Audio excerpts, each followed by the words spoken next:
డబ్బు, అనారోగ్యం, ఉద్యోగం, వ్యాపారం, అప్పులతో బాధపడుతున్నారా? మీకోసమే లాంచ్ యువర్ ఫ్యూచర్ ప్రోగ్రామ్.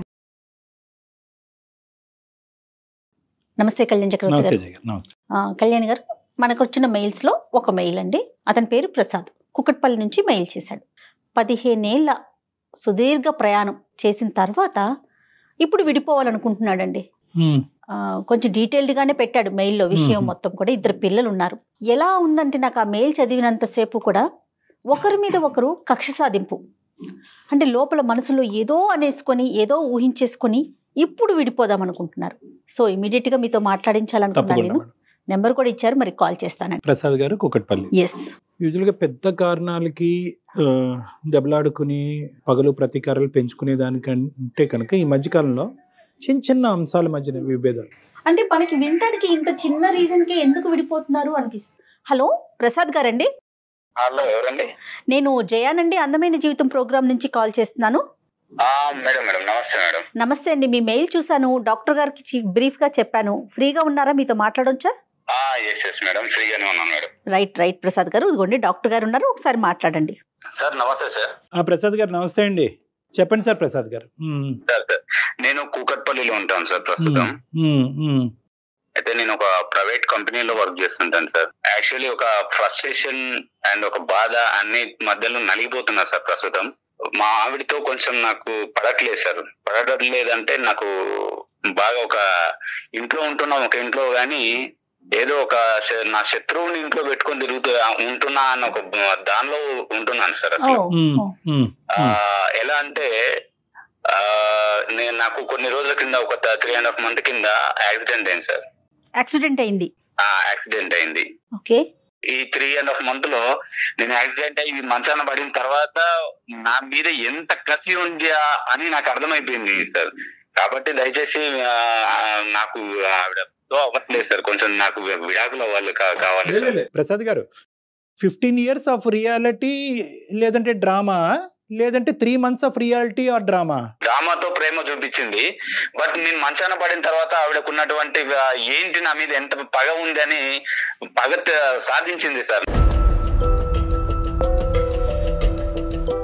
ఒక మనిషి ఉంటే తప్ప నేను బాత్రూమ్ కూడా వెళ్ళలేని సిచ్యువేషన్. అదేలేండి. నాకు ఖచ్చితంగా ఎవరొకరు ఉంటే గానీ బాత్రూమ్కి వెళ్ళలేని సిచ్యువేషన్ సార్.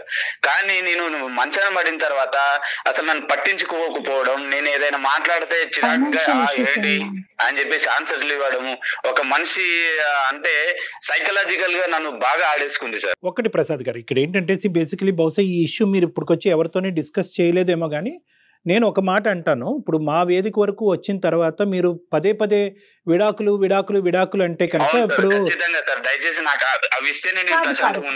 అది ఇచ్చేది పుచ్చుకునేది మేము కాదండి. బేసికలీ ఏంటంటే విడాకులు అనేటటువంటి సబ్జెక్టు అది కంప్లీట్గా మీ సర్వాధికారం, అది మీకు మీ భార్యకి మధ్యన ఉండేటటువంటి ఒక ప్రధానమైనటువంటి అంశం. ఈ రోజు ఏంటంటే అసలు విడాకులు అనేటటువంటిది 3 నెలల పాటు జరిగినటువంటి ఒక ఇమోషనల్ ఇష్యూ వల్ల ఒక అబ్రప్ట్ కంక్లూజనా, ఒక తొందరపాటుతో జరిగేటటువంటి కంక్లూజనా అనేటటువంటి మనం ఆలోచించుకోవాలి. ఎందుకంటే ఏ నిర్ణయం అన్నా ప్రధానంగా విడాకులు ఇలాంటి అంశాలు ప్రధానంగా నిర్ణయం తీసుకునేటప్పుడు ఇమోషనల్ ఫ్రంట్ మీద తీసుకోవద్దండి, ఒక ప్రాక్టికల్ ఫ్రంట్ మీద తీసుకుందాం. విడాకులు అనేటటువంటిది ఒక సొల్యూషన్ గా భావిస్తూ ఈ కాన్వర్సేషన్ ముందుకెళ్ళడం కష్టం అని నేను చెప్తున్నాను. రైట్. అసలు మన వేదికే అది కాదండి. జీవితం అందంగా ముందుకు తీసుకెళ్లే ప్రయత్నం, ఏదన్నా ఎవరి వైపు తప్పులున్నా ఒప్పులున్నా కూడా సరిచేసి అది ముందుకు వెళ్ళాలి అనేదే ఈ కాన్సెప్ట్. ఆవిడ కూడా వర్కింగ్ అండి? లేదు సార్, నేను ఆవిడ ఇంట్లోనే ఉండి హ్యాపీగా పిల్లల్ని చూసుకోమని నేను పని కూడా చేయనివ్వను సార్. ఇంట్లోనే ఉంచుతాను ఆవిడ్ని. నన్ను ఎంత నిర్లక్ష్యం చేసిందంటే సార్, అంత నిర్లక్ష్యం చేసింది. అంటే ఒక భర్త మంచం మీద పడినప్పుడు చేయాల్సినటువంటి ఒక కనీస బాధ్యతలు కూడా ఒక 100% కి మినిమం ఒక 70% కూడా చేసిందంటే నమ్మసౌక్యం లేదు సార్. ప్రసాద్ గారు, అది ఇంటెన్షనల్ గా మనం ఏంటంటే ఇప్పుడు ఒకటి మాట్లాడుకోవాలి. 2 questions అండి నా పాయింట్ ఆఫ్ వ్యూలో. ఈ 15 years పాటు ఈ మొత్తం ప్రయాణంలో ఎక్కడా కూడా మీ ఇద్దరి మధ్యన భేదాభిప్రాయాలు లేదా ఏమండి మీరు ఇలా నన్ను ఇబ్బంది పెడుతున్నారు, నాకు బాధగా ఉంది, ఇది కరెక్ట్ కాదండి అనేటటువంటి అంశం మీ ఇద్దరి మధ్యన ఎప్పుడు డిస్కషన్ రాలేదా? నెంబర్ 1 అని చెప్పి ఆవిడ నెంబర్ 1. నెంబర్ 2 ఏంటంటే కనుక ఇప్పుడు ఆవిడ చేతకాక ఈ 3 నెలల పాటు బహుశా ఏంటంటే ఆవిడ ఏం నర్స్ కాదు, లేదంటే ఒక డాక్టర్ కాదు, ఇంతకు ముందు ఇలాంటి ఆవిడతనంతో మంచాన పడినటువంటి వాళ్ళు ఇష్యూని డీల్ చేసేటటువంటి కెపాసిటీ ఆవిడకి లేకపోయి ఉండొచ్చు. ఇక్కడ ఇంటెన్షనాలిటీ ఉందా? అంటే ఏంటంటే కావాలని మీరు మంచాన పడ్డారు కాబట్టి మీకు ఏదో ఒకటి రుచి చూపెట్టాలి కాబట్టి మీ మీద పగ తీర్చుకోవాలి కాబట్టి కక్ష సాధింపు చర్యగా చేసేటటువంటి అంశం కింద మీరు. సో ఆవిడ పాయింట్ ఆఫ్ వ్యూ అనేటటువంటిది ఏంటి, మీరు ఊహించుకుంటుంది ఏంటి? సార్ నేను మంచాన పడిన తర్వాత ఇప్పుడు ఇన్ టైమ్ లో నాకు ఫుడ్ కానీ లేదంటే ఒక టాబ్లెట్స్ కానీ ఆవిడ నేను మంచం మీద పడితే బ్యూటీ పార్లర్కి వెళ్తాం సార్.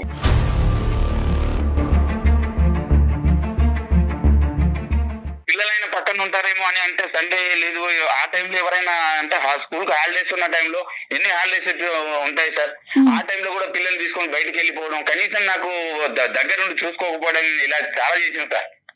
అంటే బాగా కక్ష సాధింపు లాంటిది చాలా చర్యలు చేసింది సార్ నా పైన. ప్రసాద్ గారు, ఇప్పుడు మీకు జరిగినటువంటి ఈ అంశాన్ని మొత్తం 3 నెలల్లో కన్సిస్టెంట్ గా ప్రతిరోజు ఆవిడ యొక్క ప్రవర్తన ఇలాగే ఉందా, లేదంటే మధ్య మధ్యలో ఉండేదా? ఆవిడకి నాకు చేతన అవ్వట్లేదు, నా వల్ల అవ్వట్లేదు అనేటటువంటి ఎక్స్ప్రెషన్ ఆవిడ ఎప్పుడైనా చెప్పిందా లేదా? ఏంటి ఏంటి అని చెప్పేసి అనడం, లేదంటే ఒక టైప్ ఆఫ్ లుకింగ్స్ ఇవ్వడం, ఇలా చేసేది సార్. అంటే చెప్పుకోలేను సార్, అంటే అంత దుర్భరమైన సిచ్యువేషన్ ఎదురు చూస్తాను సార్. అంటే ఇప్పటికి నేను అనుభవిస్తున్న సిచ్యువేషన్ ఏంటంటే నాకు ఈ 3.5 months బాగా ఎదురైన ఘట్టాలన్నీ కూడా ఒక శత్రువుని, నీ శత్రువు ఇంట్లోనే ఉందని దేవుడు నాకు ఇలా చేయడం కూడా మంచిదే జరిగిందేమో, ఇన్ని రోజుల నాటకానికి ఒక తెర లేపాడేమో అని నేను ఫీల్ అవుతున్నాను సార్.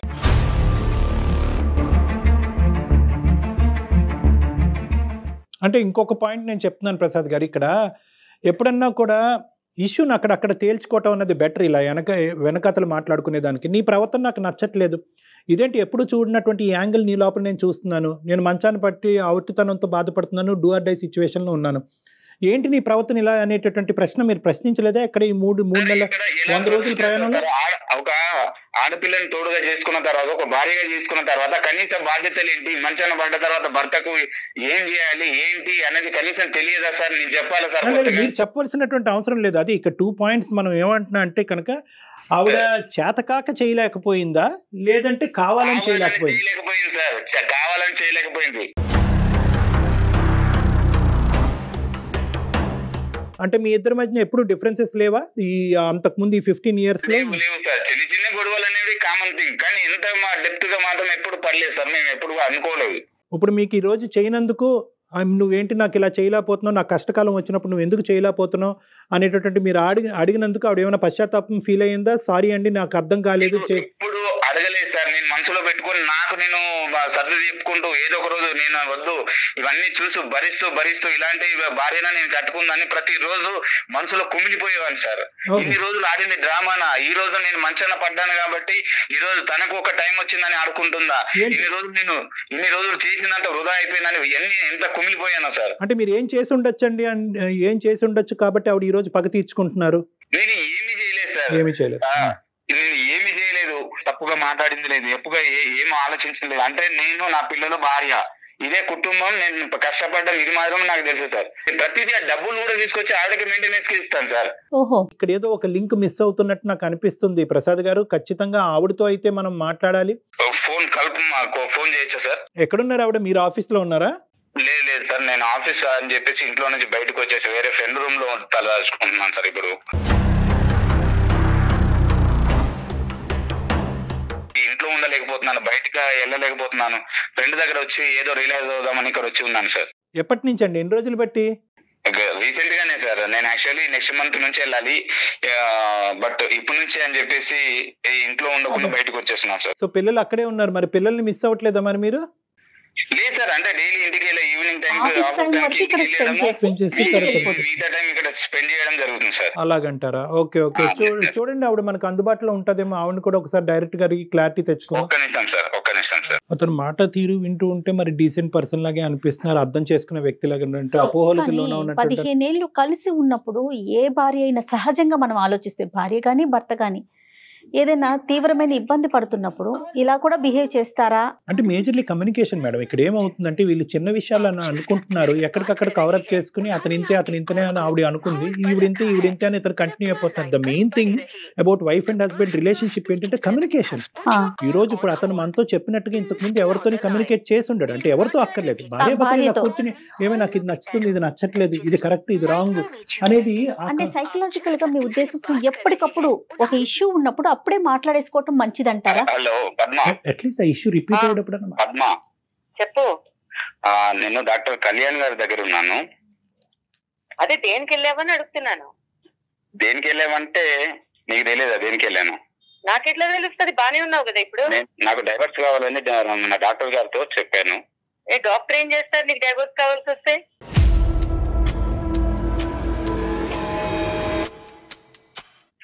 డాక్టర్ గారితో మాట్లాడాను ఒకసారి. పద్మ అలా కాదు పద్మ గారు, ఒక్క నిమిషం అమ్మా. పద్మ గారు నమస్తే అమ్మా. నమస్తే అండి. నమస్తే అమ్మా, నా పేరు డాక్టర్ కళ్యాణ్ చక్రవర్తి. నేను మానసిక వైద్య నిపుణుడి, రిలేషన్షిప్ కౌన్సిలర్ని. నాతో పాటు జయ గారు ఉన్నారు. మేము సుమన్ టీవీ వేదిక అందమైన జీవితం అనేటటువంటి ఒక ప్రోగ్రాం నుంచి మాట్లాడుతున్నాం. మిమ్మల్ని ఇబ్బంది పెట్టి మిమ్మల్ని కష్టపెట్టేటటువంటి ఉద్దేశం కాదు. మీ ఇద్దరి మధ్యన ఏమైనా తెలిసి తెలియనటువంటి అపోహలు, భేదాభిప్రాయాలు ఏమన్నా ఉంటే కనుక ప్రొఫెషనల్ మీడియేషన్ ద్వారా అది రెక్టిఫై చేయటం గురించే మా యొక్క ప్లాట్ఫామ్. మీకు ఇది మీకు ఇది మా ఇద్దరికి సంబంధించింది. ఆయన తీసుకెళ్లి రోడ్డును పడేసి. అమ్మా ఒక్క నిమిషం అమ్మ, నేను కామ్గా మాట్లాడుతున్నాను. దయచేసి మీరు కూడా అర్థం చేసుకుని కామ్గా మాట్లాడండి. నేనేంటంటే మిమ్మల్ని ఇబ్బంది పెట్టేటటువంటి ఉద్దేశం కాదు. అతను మాకు రీచ్ అయ్యారు. ఏ పాయింట్తో రీచ్ అయ్యారంటే, సార్ నేను ఇలా మానసికంగా ఇబ్బంది పడుతున్నాను. 15 years పాటు మా ప్రయాణంలో ఎటువంటి ఇబ్బంది రాలేదు. ఎప్పుడైతే కనుక నేను దురదృష్టం కొద్దీ నేను సిక్ అవటం వల్ల, లేదంటే నాకు యాక్సిడెంట్ అవటం వల్ల నేను మంచం మీద ఉన్నప్పుడు మా భార్య యొక్క ప్రవర్తన నాకు నచ్చలేదు. నేను షాక్కు గురయ్యాను. కాబట్టి ఇన్ని రోజులు మా భార్య నాతో పాటు చేసినటువంటిది ఒక నిజమైనటువంటి ప్రేమతో కూడినటువంటి అంశం కాదేమో. ఇప్పుడు ఆవిడ అది మీకు చెప్పుకున్నాడా? అంటే అలా చెప్పుకున్నాడు. మేమేం కంక్లూడ్ అవ్వలేదమ్మా. మీరు చెప్పారమ్మా, మీరు బ్యాడనో, మీరు కరెక్ట్ కాదనో, మీ ప్రయాణం తప్పనో మేమైతే కంక్లూడ్ అవ్వలేదు. అతను బాధ అలా వెలగక్కాడు అనేటటువంటిది నేను మీ వరకు తీసుకొస్తున్నాను. ఏకంగా 2 పిల్లలు కన్నా తర్వాత మీరు డివోర్స్ అనేటటువంటి పదం వాడటం కూడా కరెక్ట్ కాదు. మాకు ఒక్కసారి పద్మ గారితో మాట్లాడటానికి అవకాశం ఇవ్వండి అని చెప్పి మేము అతని మీద ఒత్తిడి తీసుకొస్తే మీకు కలపడం జరిగింది. చెప్పాలి కదండి, చెప్పకుండా ఏం చెప్తారు చెప్పు.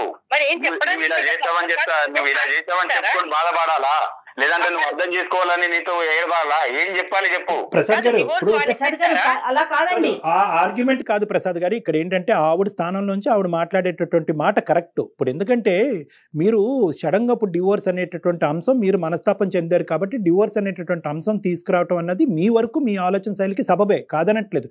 కానీ ఈ రోజు ఆవిడని సర్ప్రైజ్ చేశారు కదా. మా యొక్క మీడియేషన్ ఉంది, అందమైన జీవితం నుంచి డాక్టర్ కళ్యాణ్ చక్రవర్తి గారి దగ్గరికి వచ్చాను. మీరు ఎక్కడ వచ్చారు నా దగ్గరికి? మీరు ఫోన్ చేస్తే నేను మీ ఫోన్లో మాట్లాడుతున్నాను. సో ఆవిడ వరకు ఆవిడ సర్ప్రైజ్ అవటం, ఆవిడ వరకు ఇనీషియల్ గా అలా రియాక్ట్ అవటం అన్నది మనం యాక్సెప్ట్ చేద్దాం.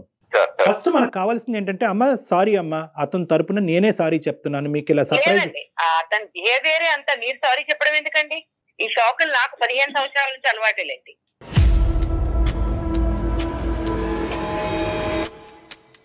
నువ్వు ఇచ్చిన శాఖ ముందు నేను ఇది శాఖ పద్మ. నేను మంచాన పడ్డ తర్వాత నువ్వు ఇచ్చిన శాఖల కంటే ఇదేమీ ఎక్కువ కాదు పద్మ. ఆవిడ యొక్క రియాక్షన్ ఏంటో మనం ఒకసారి విందాం. Okay sir. ఇప్పుడు 3 నెలలు మంచం మీద పడున్నప్పుడు ఖాళీగా ఏం చేయాలో తెలియక గొయ్యి తవ్వుకున్నాడు అంతే. ఇప్పుడు బేసిక్ గా అతనికి కావాల్సింది డివోర్స్, ఎందుకంటే ఇప్పుడు నడుస్తున్నాడు కదా. ఇప్పుడు నీ కంప్లైంట్ ఏంటి? నీకు టైం కి మందులు ఇచ్చా, టైం కి తిండి పెట్టా, టైం కి స్నానం చేయించు, బ్యూటీ పార్లర్ తెలుసుకుంటూ నువ్వు నాకు ఇచ్చావు. నేను వెళ్ళకపోతే నీ కాలు నయం అయిపోతుందా? నాకు ఒక 2 things కావాలి. ఒకటి ఏంటంటే, ఈ 3 నెలల పాటు అతనికి కావాల్సినటువంటి సదుపాయాలు, అతనికి కావాల్సినటువంటి అవసరాల్లో మీరు కావాలనే, అతని అభిప్రాయం కావాలనే మీరు నిర్లక్ష్యం వహించారు, అతను ఇబ్బంది పెట్టాలనేటటువంటి ఉద్దేశంతోనే మీరు ముందుకెళ్ళారు. అవునండి. అవునమ్మా, కావాలని కొన్ని చేశా. కరెక్ట్.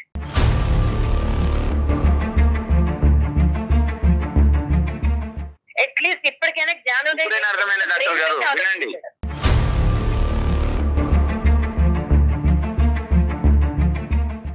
ఎప్పుడు బ్రెయిన్ యూజ్ చేసావు కదా, ఈసారి కొంచెం నీకు 3 నెలలు ఖాళీగా ఉండేసరికి మనసు అనేది ఒకసారి బయటకు వచ్చిందేమో ఆలోచించడానికి. 15 ఏళ్ళుగా నువ్వు పెట్టిన దాని ముందు 3 నెలలు నేను చూపించింది నథింగ్. చూపెట్టారా? చూపించానండి. తప్పు కాదమ్మా. దేనికండి? అదేంటమ్మా మంచాన్ని పడినట్టు కాదండి. ఈ 15 ఏళ్లలో నేను వెళ్ళి రద్దకెళ్ళి రోడ్డు మీదకి వెళ్ళి ఎవరికి చెప్పుకోలేదు ఇతను చేసినవి. అంటే ఇది రివెంజ్ తీర్చుకున్నట్లుగా అనిపించట్లేదా పద్మ గారు? మనకి అలాంటి ఆలోచన రావట్లేదంటారా?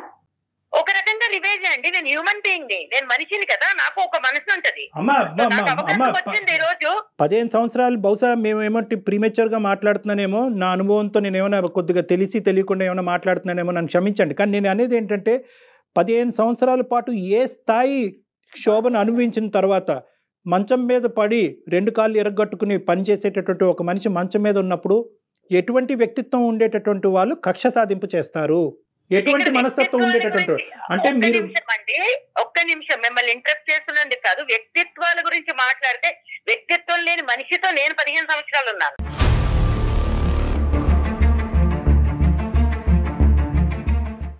తన గురించి తప్ప ఇంకేం అక్కర్లేదు. ఇంట్లో నేను ఉద్యోగం చేస్తానన్నప్పుడు ఉద్యోగం చేయక్కర్లేదు అన్నాడు. దానికి అతను ఇచ్చిన రీజన్ ఏంటి? లేదు, నువ్వు ఇంట్లో ఉండాలి చక్కగా, అలా ఉంటే నువ్వు హ్యాపీగా ఉంటావు. బట్ నాకు కూడా కొన్ని ఉంటాయి కదా, నేను చదువుకున్నాను, ఏదో ఉద్యోగం చేద్దాం అనుకున్నాను, ఇంటికి ఫైనాన్షియల్ గా కొంత సపోర్ట్ వస్తుంది అనుకున్నాను. ఓకే, ఫస్ట్ లో అయితే పెళ్ళైన కొత్తలో నేను నమ్మా ఈ డ్రామా మాటలన్నీ, అవునేమో నిజమేమో నెత్తిన పెట్టుకుని చూసేసుకుంటాడు అని. తర్వాత ఓకే, పిల్లల తర్వాత అదే లోకం, వంట చేయడము, సాయంత్రం వచ్చేసరికి లేకపోతే సండే మండే లేదా వీకెండ్స్ ఫెస్టివల్స్ వస్తే ఆయన గారు ఫ్రెండ్స్ ఇళ్ళకి వెళ్ళో లేకపోతే ఫ్రెండ్స్ తీసుకుని వచ్చి సడన్ షాకులు ఎట్లా ఉంటాయంటే, ఇప్పుడు ఒక 5 వస్తారు భోజనాలకి, ఇంట్లో ఏమున్నాయి లేవు, వండగలదా లేదా, బతికిందా చచ్చిందా చస్తుందా, ఇవేం చూసుకోకర్లేదు.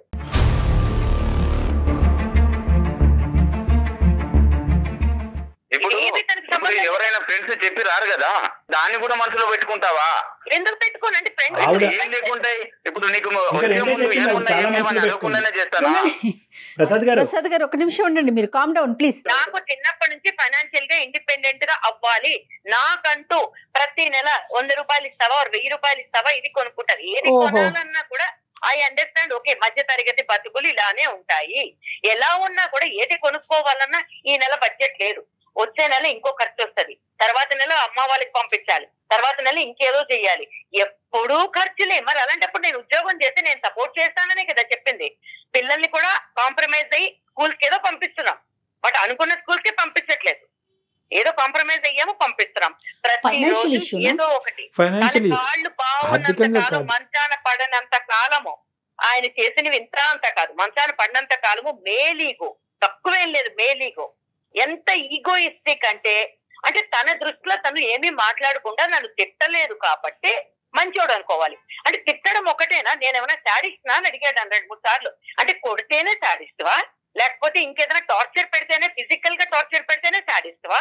అంటే మానసికంగా నువ్వు వేధించే వేదికలు అంటే నేనేం వేధించాను? ఇంటికి వస్తాడు, మాట్లాడడానికి ఏముండవు, ఎప్పుడు కూర్చుని మేము మాట్లాడుకుంది లేదు. నాకు తెలిసి, నాకు గుర్తుండి పెళ్ళైన కొత్తలో ఒక 2-3 నెలలు వదిలేస్తే దాని తర్వాత ఓకే అందరి జీవితాలు ఇలాగే ఉంటాయి, సినిమాలాగా ఉండదు, కాంప్రమైజ్ అయిపోయా. కాంప్రమైజ్ అయిన తర్వాత కూడా చిన్న చిన్న వాటికి కూడా ఏదైనా కావాలంటే ఎక్కడికైనా వెళ్దామా, డబ్బులు ముందుకు వస్తాయి, ఏదైనా కొనుక్కుందామా, డబ్బులే ముందు వస్తాయి. ప్రతి దానికి నీకు డబ్బులు అంత ప్రాబ్లం అయినప్పుడు నన్ను ఉద్యోగం చేయకూడదని ఎందుకు తొక్కేసావు నువ్వు?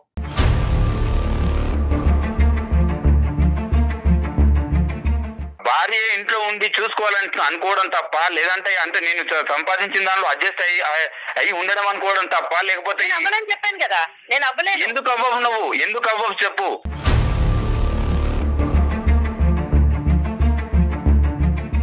నువ్వు ఉద్యోగం చేసేవన్నీ నువ్వు అన్ని సక్సెస్ అయినట్ట, నువ్వు ఇంట్లో కూర్చొని పిల్లల్ని చూసుకుంటే సక్సెస్ అయినట్టు కాదా? మనసులో ఏదో పెట్టుకొని ఏదో చెప్తుంది, ఏదో చేస్తుంది. నాకైతే అవ్వదు. నీతో పడి ఉండక్కర్లేదు, ఎప్పుడో డివోర్స్ ఇచ్చి పిల్లల్ని తీసుకుని వెళ్ళిపోదును.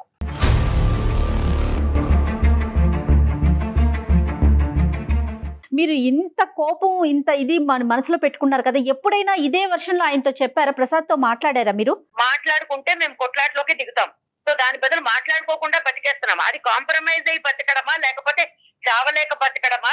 దాన్ని ఏం పేరు పెట్టుకుంటారు పెట్టుకోండి. ఏం మాట్లాడాలన్నా ఫ్రెండ్స్ వస్తారు. ఒక పనికి మళ్ళీ నాగరాజు ఎవడో ఉంటాడు, ఎప్పుడు చూసినా అక్కడికి పోతాడు. ఎందుకు వెళ్తావు నువ్వు? వాడి గురించి మాట్లాడకు, వాడు నా ఫ్రెండ్, వాడు నా ఫ్రెండ్. నాకు ఎన్నోసార్లు అవసరాలకు డబ్బులు ఇచ్చాడు వాడు. అవును, అవసరమైన ప్రతిసారి వాడు ఎన్నోసార్లు డబ్బులు ఇచ్చి ఆదుకున్నాడు. వాడి గురించి నువ్వు ఎలా మాట్లాడతావు? నా ఫ్రెండ్స్ గురించి మాట్లాడాల్సిన అర్హత ఏంది నీకు? నువ్వు తాళి కట్టావు కదా, తాళి కట్టినప్పుడు నా ఫ్రెండ్స్ కూడా నువ్వు డెఫినెట్లీ గా స్వీకరించాలి. వాడు విషయం ఎలా మాట్లాడుతావు నువ్వు? స్వీకరించను, నిన్ను స్వీకరించా. నీతో పాటు మీ అమ్మ బాబుల్ని కూడా స్వీకరించుతా కొంతవరకు. కానీ నీ ఫ్రెండ్స్ ని ఆడ పిల్లల్ని అమ్మ బాబులని మాట్లాడకు.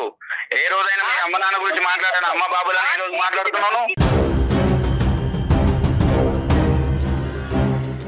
ఏంటి నువ్వు చేసే పద్మగారు ఇంతకంటే ఏం చేయగలను? నేను మానసికంగా ఎంత కుమిలిపోయాను నాకు తెలుస్తుంది. అవును, ఖాళీగా ఉన్నావు కాబట్టి కుమిలిపోయావు, బిజీగా ఉన్నప్పుడు కుమిలిపోలేదు కదా. కాలు ఇరిగి ఇంట్లో పడ్డాను కాబట్టి నీవేంది అర్థమైంది. దేవుడు అనేవాడు ప్రతి ఒక్కరికి ఒక అవకాశం ఇస్తాడు. చెప్పు పద్మ, చెప్పు. ఇదే ప్రోగ్రామ్ నాకు తెలుసుంటే నీకన్నా ముందు నేను చేసి అడిగేదాన్ని డివోర్స్. నేను డాక్టర్ దగ్గరకు వచ్చేదాన్ని కదా, లాయర్ దగ్గరికి వెళ్ళేదాన్ని.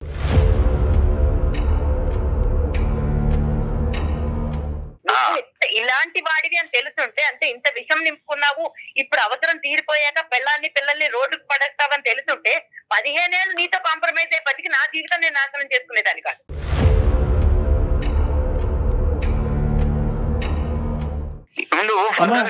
ప్రాబ్లమ్స్ ఎలా ఉంటాయని నీకు తెలిసినప్పుడు నువ్వు నన్ను బాగా చూసుకుంటే ఈ రోజు ఈ సిచ్యువేషన్ రాదు కదా. ప్రాబ్లం ఏంటి? వదిలేస్తే వదిలేకో.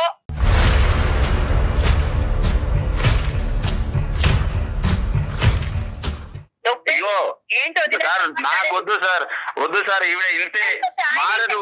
నేను చెప్పాను కదా ఇన్ని రోజులు, కనీసం అట్లీస్ట్ ఇన్ని రోజులు అవును భర్తని నేను ఇలా చేశాను కదా, కనీసం ఏమన్నారు మనస్తాపానికి అది మనసాక్షి కూడా ఒప్పుకోవట్లేదు సార్. చేశానని చెప్పుకుంటాడు, అన్నం పెట్టాడు, ఒక ఇంటికి రెంట్ కట్టాడు, అంతకు మించి ఏం పీకాడు?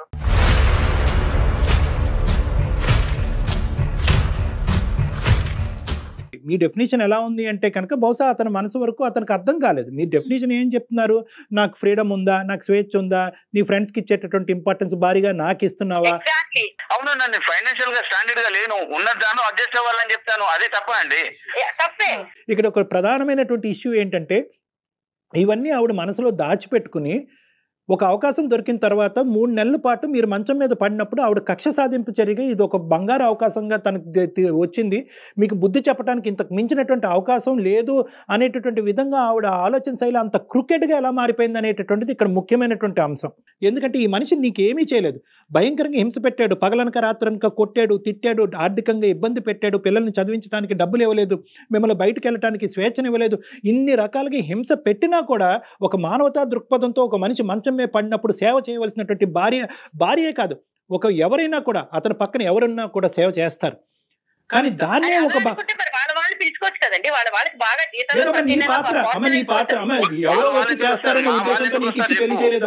సేవ చేసుకుందికి అమ్మ రావచ్చు, మీ అక్క చెల్లెలు రావచ్చు, సేవకి ఎవరు రారు.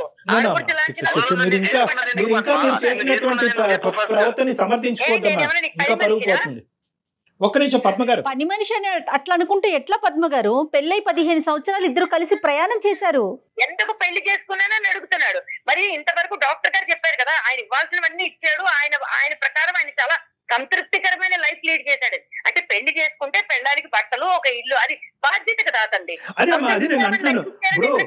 ఏంటంటే ఇది ఇస్తే సరిపోతుంది అనేటటువంటి వర్జన్ లో ప్రసాద్ గారు ఇప్పుడు వచ్చి అతను కనువిప్పు కలగలేదు. నేను చెప్పాను కదా, నేను సరిపోతాను ఎన్నిసార్లు చెప్పాను, నేను ఉద్యోగం చేస్తాను, మన ఫైనాన్షియల్ స్టేటస్ బాగా ఇష్టం లేదు పద్మ, నాకు ఇష్టం లేదు. మీరు ఒక పాయింట్ ఏంటంటే ఆవిడ 15 years పాటు ఒక ట్రామాకు గురైంది, ఓకే ఇప్పటికైనా యాక్సెప్ట్ చేయండి. ఇప్పుడు ఆవిడ ఒక ట్రామాకు గురైంది, ఏంటి ట్రామా అంటే కనుక ఆర్థికంగా సరిపోయినటువంటి జీవితాలతో సంసారం నడుపుతున్నారు. ఇప్పుడు ఏంటంటే ఆవిడ పని చేసేటటువంటి కెపాసిటీ, సంపాదించేటటువంటి కెపాసిటీ ఉన్నా కూడా నువ్వు కాలు కిందన పెట్టడానికి అని చెప్పి మీరేదో త్యాగమూర్తిలాగా ఆవిడని బయటకు పంపించకుండా ఉన్న దాంతోనే సరిపెట్టుకుని అనేటటువంటి ఒక బందికానలో ఆవిడని ఇది చేశారనేది ఆవిడ అభిప్రాయం. మీకు ఇష్టం లేకపోవటం ఏంటి? ఆర్థికంగా సుఖపట్టడం గురించి నేను బయటకు వెళ్ళి చేస్తాను అనుకున్నప్పుడు ఈ 15 సంవత్సరాల్లో ఒక్కసారైనా ఆవిడకి అవకాశం ఇచ్చి బయటకు పంపించచ్చుగా. ఈ రోజు నువ్వు ఇంట్లో ఉండి సుఖపడు, పిల్లల్ని చూసుకుంటే చాలు, నువ్వు దీనికి మించి ఏమీ చేయక్కర్లేదు అనేటటువంటి ఆ పాజిటివ్ యాంగిల్ ఎందుకు చూడలేకపోతున్నారు మీ ఆయనలో? దాని శాడిజం అంటారమ్మా, దాని శాడిజం. ఇప్పుడు నా శాడిజం అనిపిస్తుంది, నాకు చిన్న కోరిక, ఓకే ఒక 2-3 ఏళ్ళు ట్రై చేయి, లేదా 6 నెలలు ట్రై చేయి. అది కరెక్టే, నువ్వు చెప్పేది కరెక్టే, అదే కదా. ఇప్పుడు అతను మైండ్ అడగండి ఒకసారి, అసలు అతను ఎందుకు వద్దంటున్నారు ఉద్యోగానికి? ఇష్టం లేదంటున్నాడు, ఎందుకంటే రీజన్స్ ఏంటండి? రీజన్స్ ఏం లేవు మేడం. నేను నా కష్టార్జితంతో నా ఫ్యామిలీని పోషించాలి, ఇదే నేను ఆశించేది. ఇది మేల్ సాడిజం అంటుంది, ఇది మేల్ ఈగోయిజము, మేల్ సాడిజం అంటుంది. నా అభిప్రాయాన్ని ఎక్కడ గౌరవించు. నేనేమంటానంటే ఈ రోజు చేయక ముందే నువ్వు ఇన్ని మాటలు మాట్లాడుతున్నావు, చేసి ఇంకోటి ఏంటి అని. 15 ఏళ్ళ క్రితం తెలుసని కాలు 2022లో కాలు ఇరిగిపోయి నేను మంచాన్ని ఉంటాను, అప్పుడు ఇది ఇలా ఇట్లా ట్రీట్ చేస్తుంది నన్ను. నీకు 15 ఏళ్ల క్రితమే కళ వచ్చింది. నీకు కళ వచ్చింది, అప్పుడు వదిలేసేవానేమో.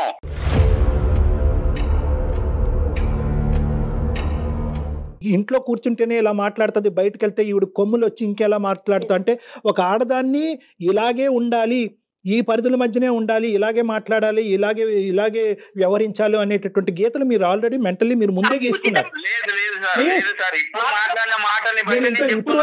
నేను ఇప్పుడు వరకు ఏమనుకుంటున్నానంటే, అరే అబ్బా ప్రసాద్ భార్యను సుఖపెట్టేస్తున్నాడు, ఇంట్లో కాళ్ళు నేల మీద మోపకుండా అబ్బాయి ఎంత పువ్వుల్లో పెట్టుకుని భార్యను చూసుకుంటున్నాడు అని నేను అనుకున్నాను. ఇప్పుడు అలా లేదు యాంగిల్. బయటకు వెళ్తే 2 కొమ్ములు వస్తాయి, నన్ను డామినేట్ చేస్తావు, లేదా నా వాల్యూ పోతుంది అన్నట్టు మాట్లాడుతున్నాను. నేను ఒకవేళ పంపించుంటే 100% ఇదే జరిగింది. 3 నెలలు ఆయన కాదనుకుని నాకు నచ్చిన టైంలో సినిమాకి వెళ్తా, నాకు నచ్చిన టైంలో ఫ్రెండ్ ఇంటికి వెళ్తా, నాకు నచ్చిన టైంలో ఫ్రెండ్స్.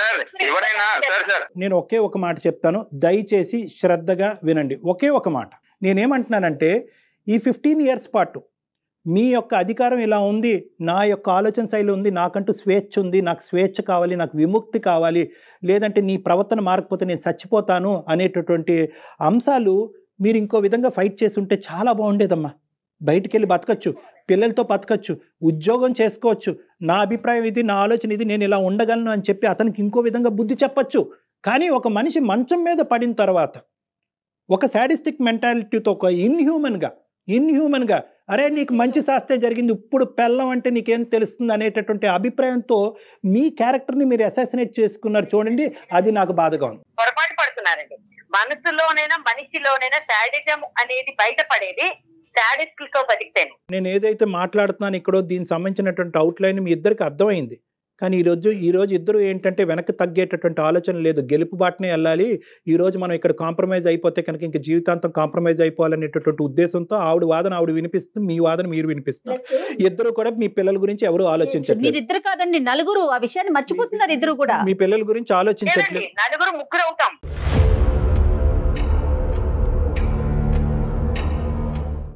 ఎప్పుడైతే అతనే ఒంటరివాడు అవుతాడు, మేము ముగ్గురు ఉంటాం. అయినా పర్వాలేదు పద్మ, నీలాంటి పరిస్థితిలో నేను ఉండడం కంటే కూడా పోయినా పర్లేదు. జీవితం అంటే ఏంటో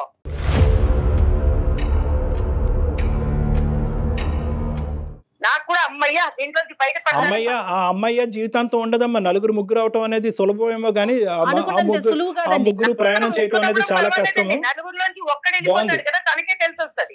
అతనికి తెలిసి వస్తుందో మీకు తెలిసి వస్తుందో కాలం నిర్ణయిస్తుంది. కానీ ఇలాంటి అంశాలు నా దగ్గర శతకోటి ఉన్నాయి. మీరేదో ఈ రోజు ఇందులోంచి బయటపడితే నేను సుఖ జీవితం అనిపిస్తున్నానని అనుకుంటారు. కానీ అదే ప్రశ్న రేపొద్దున మీరు పిల్లల్ని అడిగినప్పుడు మీ పిల్లలు మిమ్మల్ని అడిగినప్పుడు మీ తల ఎక్కడ పెట్టుకోవాలో మీకు తెలియదు. ఏ అమ్మ నాన్నని ఏ కారణం చేత వదిలేసావు? మానసిక ప్రశాంతత ముఖ్యం నాకు. మీకు ముఖ్యం.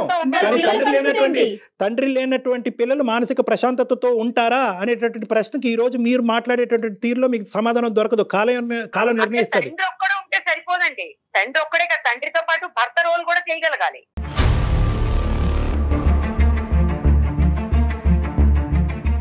దయచేసి ఇద్దరు కూడా విడాకులు అనేటటువంటి ఆస్పెక్ట్ పక్కన పెట్టండి. మీరిద్దరు కలిసి నా దగ్గరికి రండి ఒక్కసారి. ఎందుకంటే ఇది అంత చిన్న అంశం ఏం కాదు. దయచేసి నాకు మాత్రం ఇలాంటి ఏమంటారు ఒక చెర నుంచి బయటకు విడిపిస్తారని నాకు వద్దు సార్. ఈవిడ మాత్రం వద్దు, నాకు విడాకులే కావాలి. నేను బతికేదేంటండి? చెర అనుకునే మనిషితో అసలు బతకాలన్న ఆలోచనే దరిద్రంగా ఉంది.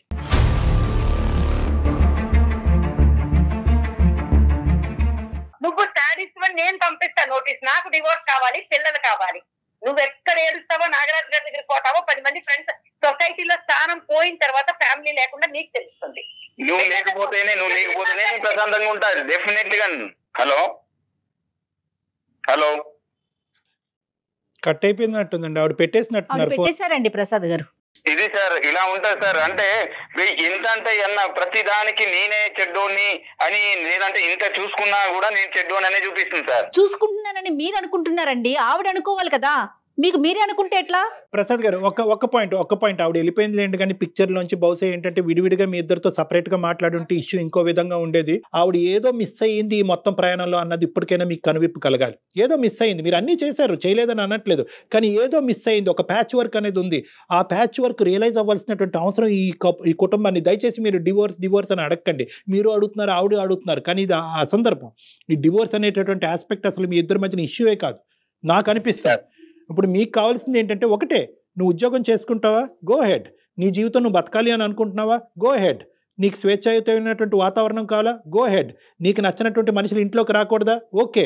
ఇవి కొన్ని స్టెప్స్, ఇవి బేసిక్ స్టెప్స్. ఈ స్టెప్స్ దిగటం వల్ల, ఈ ఫిక్సేషన్స్ మార్చుకోవటం వల్ల మన జీవితాలు ఏం నాశనం అయిపోవండి. విడిగా ఉండి డివోర్స్ అయిపోయి పిల్లలు ఒక దిక్కు మీరు ఒక దిక్కు ఉంటే కనుక అప్పుడు జీవితం నాశనం అవుతుంది. అప్పుడు అసలు సిసలైనటువంటి కష్టాలు. పర్సనల్ గా కూడా ప్రసాద్ గారు ఒకసారి బయటికి వెళ్తే బయటకు ఉండే కష్ట నష్టాలు తనకు కూడా తెలుస్తాయి. ఉద్యోగం అనుకోగానే చేయటం అంత ఈజీ అంటారా? పోనీ చేసింది అనుకోండి, మీ కుటుంబానికే కదా ఆసరా అవుతుంది. బయటికి వెళ్ళి కష్టపడుతుంది, ఇబ్బంది పడుతుంది అనేటటువంటి అంశం కాదు ప్రసాద్ గారు. ఈ రోజు ఆ అమ్మాయి 15 సంవత్సరాలు బట్టి ఒక చిన్నపాటి కోరుకుంటుంది. చాలా ఇళ్లలో ఇది చాలా చిన్నపాటి కోరిక. ఎక్కడైనా మీరు స్వింగ్ అయ్యారా? ఎక్కడైనా మీరు ఒక్కసారి అయినా ఫ్లెక్సిబుల్ ఇచ్చారా? ఒక అవకాశం ఇద్దామని ఇచ్చారా? ఓకే, ఫైనల్గా నేను చెప్పేది ఒకటి ఏంటంటే, మీరు మాకు ఆవిడ నెంబర్ కూడా ఇవ్వండి, తర్వాత ఒకసారి ఆవిడ నెంబర్ ఇవ్వండి. నేను ప్రత్యక్షంగా ఆవిడకి ప్రత్యేకంగా ఆవిడకి ఫోన్ చేసి నా సెషన్స్కి రండి, నా కౌన్సిలింగ్కి రండి అని ఇన్వైట్ చేస్తాను. మీరు లీగల్ కౌన్సిలింగ్కి వెళ్ళవలసినటువంటి అవసరం లేదు, నా కౌన్సిలింగ్కి రండి. మనం ఒక సానుకూలమైనటువంటి వాతావరణంలో విడివిడిగా మీరు ఆవిడ నాతో మాట్లాడిదిరి కానీ, కలిపి కూడా మాట్లాడిదిరి కానీ, ఈ ఇష్యూని ఒక కొలిక్కి తీసుకొద్దాం. అప్పటి వరకు ఈ డివోర్స్ అనేటటువంటి ఆస్పెక్ట్ తీసి పక్కన తీసేయండి. పిల్లలు సర్వనాశనం అయిపోతారు చెప్తున్నా. మిమ్మల్ని నమ్ముకుని వచ్చిన ఒక ఆడ మనిషికి తినటానికి తిండి, కట్టుకోవటానికి చీర, బట్టలు, లేకపోతే 2 పిల్లలు, అది కాదండి. సంతోషంగా ఉండాలి.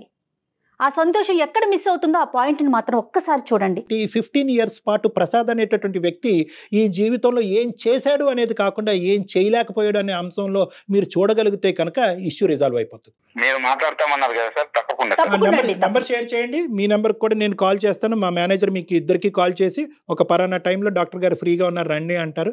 మీ ఇద్దరు వచ్చి నాతో మాట్లాడు. రైట్ ప్రసాద్ గారు. Thank you so much madam. Thank you Kalyan గారు. Thank you. నమస్తే.